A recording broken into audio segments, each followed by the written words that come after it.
Commentaire du livre de la Rahmaniya, suite. Quatrième condition ou règle du wird, la fuite des obstacles. Vers 253 à 260. La quatrième O-A-7 est la fuite des obstacles contraires. Évitez-les par l'éloignement, craignez les maladies du cœur, tout ce qui vous sépare de la présence de votre Seigneur, tout ce qui empêche en vous la sincérité et l'intention. La quatrième des conditions du wird est la fuite des obstacles ou des contraires et de la fréquentation de ce qui est contraire, dun, c'est-à-dire de tous ceux qui ne te font pas avancer dans ton état, ne te conduisent pas à Dieu par leurs paroles. Ce sont là des choses nuisibles et un voile qui te cache tous les vices. Ces choses te font aimer la négligence et le relâchement, taqsi. Ce sont les plus grandes maladies des cœurs. Aussi l'auteur parle-t-il de la crainte de contracter les maladies des cœurs comme une raison de fuir les obstacles et de s'éloigner d'eux. Sur ce sujet, on a dit « Évite les obstacles qui sont les gens insouciants et leurs tromperies si tu veux faire des progrès en vertu. » En effet, celui qui néglige de penser au jour où il descendra dans le tombeau est aveugle sur les intérêts de son âme et oublie de veiller à marcher avec énergie et effort à la poursuite de l'accomplissement des devoirs envers Dieu. Car l'aspirant se dirige vers Dieu. Or, il ne peut parvenir à ce but qu'en se détournant de tout ce qui n'est pas lui, en particulier de toutes les choses qui lui sont contraires. Ce qu'on lui demande, c'est de détourner son attention de la créature et de s'attacher à la possession de la vérité. Aussi a-t-on dit, celui qui est un homme mystique, Arif, est celui qui, dans les deux maisons, dans les deux mondes, ne connaît personne en dehors de Dieu et ne voit avec Dieu rien de ce qui n'est pas Dieu. Dieu défend de fréquenter les obstacles ou les choses contraires.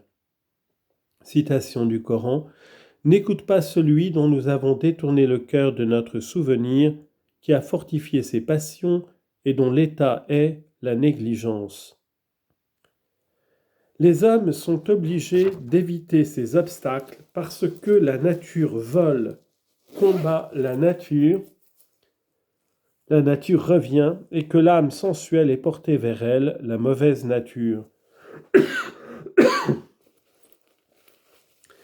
La voie est basée sur la lutte contre la nature, sur le support des fardeaux, athqal, sur la fuite des obstacles, le soin d'améliorer les bonnes mœurs et la pratique des choses difficiles, mashaq.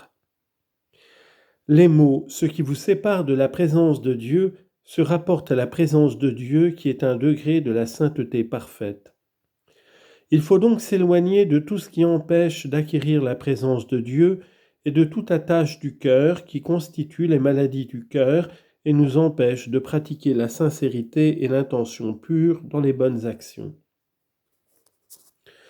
Ensuite, l'auteur explique quels sont les ennemis. Ce sont les hommes de la négligence. Ahl el-Rafla. Les 6 ennemis de la confrérie et de la perfection. Vers 261 à 268. Évite celui qui n'estime pas ta voix, celui qui critique ton shir, celui qui n'aime pas tes frères, évite-les absolument, ceux qui écoutent les on-dit, ceux qui sont attachés au bien, ceux qui sont préoccupés de leurs objets dans ce monde qui passe. Commentaire. Les adversaires que doit fuir l'aspirant et dont il doit éviter la compagnie sont, premièrement, quiconque n'approuve pas ta voie et trouve qu'il y en a d'autres meilleures et plus parfaites. Deuxièmement, celui qui a l'habitude de critiquer ton shir.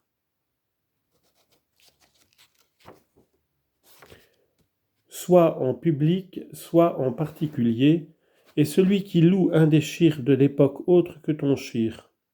L'aspirant qui entend les critiques de quelqu'un sur son shir doit détester ses paroles. Il doit y répondre selon son pouvoir et lui opposer des réponses bonnes pour son shir en fournissant des preuves et des arguments autant qu'il le peut. Si le contradicteur revient de ses attaques et reconnaît la justesse des réponses, l'aspirant aura bien agi. Sinon qu'il s'éloigne de cet homme et qu'il évite sa compagnie. Troisièmement, quiconque n'aime pas tes frères et se préfère à eux et s'attache à découvrir leurs chutes et leurs défauts, car cela indique la haine qu'il leur porte selon cette parole. L'œil favorable se défend de regarder aucun défaut. Al-Bukhari rapporte d'après Ibn Anas, le prophète a dit « Aucun de vous ne sera un vrai croyant tant qu'il n'aimera pas son frère comme lui-même. » Le mot « tous » kulliya veut dire qu'il faut fuir tous les adversaires et éviter leur compagnie en tout temps, tant qu'ils seront dans les dispositions décrites plus haut. Quatrièmement, ceux qui écoutent les on-dit, qala wa qila. De même qu'il faut éviter les trois catégories d'adversaires cités plus haut, ennemis de la confrérie du cheikh des frères, de même faut-il éviter ceux dont il s'agit ici. Ils sont caractérisés par l'excès de langage, soit sur ce qui ne les regarde pas, soit dans les lieux où le silence est demandé. Ce défaut conduit à la perte et empêche d'accomplir les obligations qu'impose la perfection. Il est évident que l'abondance des paroles, si elles sont justes, est blâmable, et si elles sont injustes, est une cause de malheur nuisible. On raconte de Abu Hamza al-Bardadi qu'il parlait bien. Or, un auditeur se prit à lui dire « Tu as bien parlé, mais le silence est meilleur. » Depuis ce jour, il ne parla plus jusqu'à sa mort. Les pieux ancêtres haïssaient la multiplicité des paroles et mettaient en garde contre ce défaut. La loquacité porte à la volubilité, tashadduq, à l'habitude de parler en prose rimée et à parler avec éloquence. Celui qui emploie ces manières de parler s'élève au-dessus de ses frères, il recherche les premières places, l'exercice du commandement, la renommée parmi les hommes. Le prophète a blâmé ceux qui parlent trop et a dit qu'ils sont éloignés de Dieu et de ses envoyés. Il a dit « Ceux d'entre vous que je déteste le plus et qui seront le plus éloignés de moi au jour du jugement, ce sont les bavards, satharoun, ceux qui parlent vite, mutaqayqahoun, et ceux qui parlent fort et avec jactance, mutashadaqun. » Sidna Omar ben al-Khattab a dit « La loquacité dans le langage vient de la loquacité de Satan. » Shaqashiq. Le prophète a dit « Bienheureux celui qui garde le surplus de sa langue et distribue le surplus de son bien. » Ma'ad al-Jabal a dit « Parle peu aux hommes et parle beaucoup à Dieu. » On dit à An-Nun al-Masri « Quel est l'homme qui garde le mieux son âme ? C'est celui qui tient le mieux sa langue. » Shaqiq a dit « Rien ne mérite plus une prison durable que la langue. » Ali al-Bakar a dit « Dieu a placé 2 portes devant chaque chose, mais il a placé 4 portes devant la langue, car les 2 lèvres sont 2 portes, et les 2 rangées de dents sont 2 portes. » At-Tabrani rapporte ce hadith de Anas ibn Malik. Le prophète a dit « L'homme ne peut arriver à une foi véritable s'il ne garde pas sa langue, yakhzoun. » Et El-Manawi ajoute « Celui qui met une garde à sa langue et ne l'ouvre qu'avec la clé de la permission ou l'ordre de Dieu. » At-Tab'id explique « Celui qui emmagasine les paroles vaines de sa langue et ses paroles inutiles, car les paroles vaines ou injustes, batil, méritent un châtiment, et les paroles licites mais inutiles procurent de la souffrance, atab. Allah a dit, nul ne prononce une parole qu'il n'ait un observateur, qui lui en demandera compte. Sourate 50, verset 17. Si tu considères à quel malheur, à quelle faute et péché exposent les on-dit, tu concluras que c'est là une des plus graves maladies des cœurs.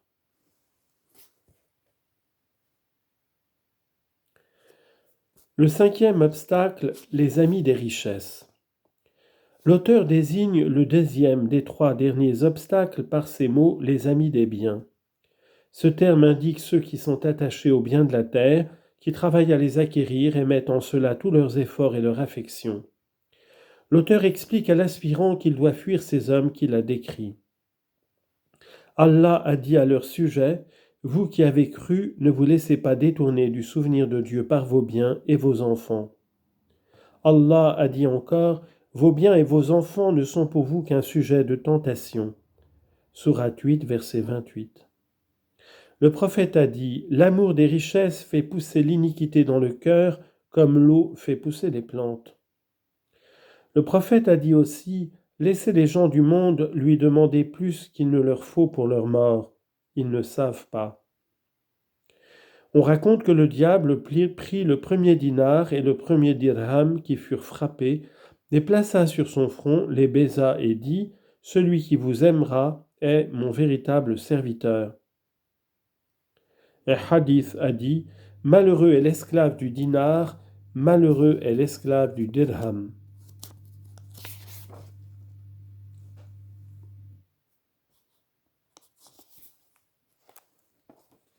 Sixième obstacle, les amis du monde. Les derniers adversaires de la perfection sont désignés par ces mots, les hommes qui sont préoccupés des espoirs de ce monde. Al-mashghulin bil amal fid dunya. Il veut dire que le fait de mettre son espoir dans la durée de la vie est l'origine de l'insouciance par rapport à la proximité de la fin, la mort. Et tu sais déjà que les obstacles désignés sont cause de la négligence d'une manière générale. Aussi les fuir est une des conditions imposées par le wird.